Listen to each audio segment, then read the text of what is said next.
Beyond dealing with pandemic pressures at home, the Liberal government is also dealing with a major loss on the world stage. It was a close vote, but Canada has failed in its bid to secure a seat on the UN Security Council. The vote took place today at the United Nations in New York City. Foreign Affairs Minister François-Philippe Champagne was there to cast the ballot for Canada. It wasn't enough. In a race with Norway and Ireland for two of the open seats, Canada secured the fewest votes. Our chief political correspondent, David Akin, is following developments for us. David, Canada came close, but a loss is a loss. What is the theory on why Canada fell short and couldn't get enough countries to support us?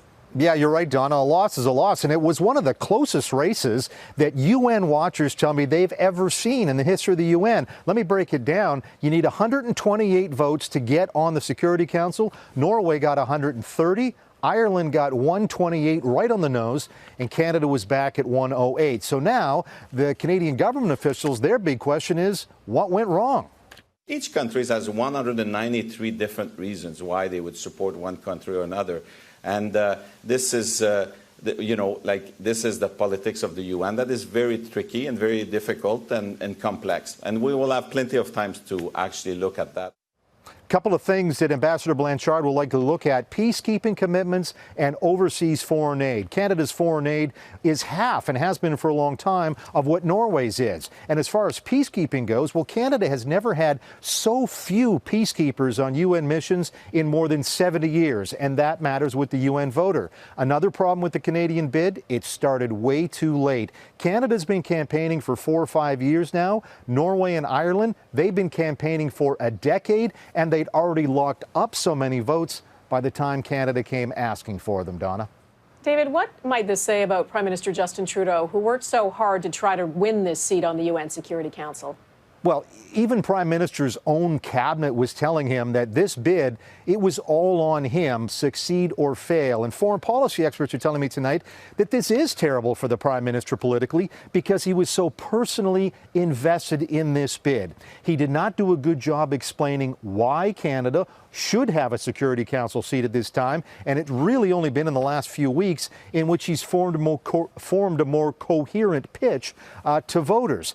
You know, back in 2015, when the Trudeau Liberals took over, they used to go around town boasting their foreign policy would be all about Canada is back. Well, not so much. Justin Trudeau joined Stephen Harper and William Lyon Mackenzie King as the only prime ministers that failed at their attempts to win a Security Council seat. Donna? All right. David Akin in Ottawa, thank you. This pandemic is having a massive impact on Canada's economy, and Ottawa has been under pressure to present a clear picture of how bad it really is. We do realize that it's important for us to continue to be transparent with Canadians. And that's why on July 8th, our government will move forward to present an economic snapshot of our current situation to ensure that Canadians understand where we're at and to help them to have confidence in our future together. It's a snapshot, not an update. The Prime Minister says the pandemic has created too much uncertainty to be specific about the numbers, but critics say there is no good reason to be so vague. Abigail Bimman explains what we can expect and what we won't get. We come into this budget. We all know what a budget is. Economic and fiscal update. Most of us have heard of the lighter economic update. But what the Prime Minister is promising mid-pandemic is something new. On July 8th, our government will be releasing an economic and fiscal snapshot.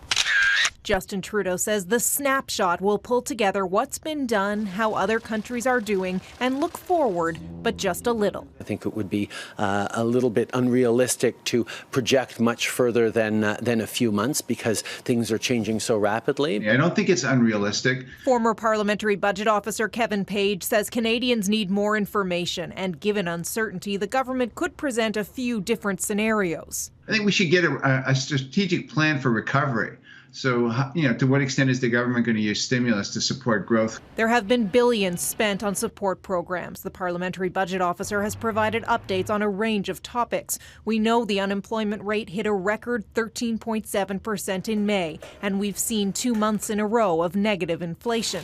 But there are still unanswered questions. I mean, if the Prime Minister is brave enough to wade into crowds, I'm sure the Finance Minister should be able to wade into the House of Commons and and provide the update. Economics professor Livio Di Matteo points out budgets were tabled during world wars. And those were periods in some sense of even greater crisis, given what was at stake than what is going on now. The dictionary defines snapshot for a hunter as a shot quickly taken without deliberate aim. Will the debt exceed $1 trillion?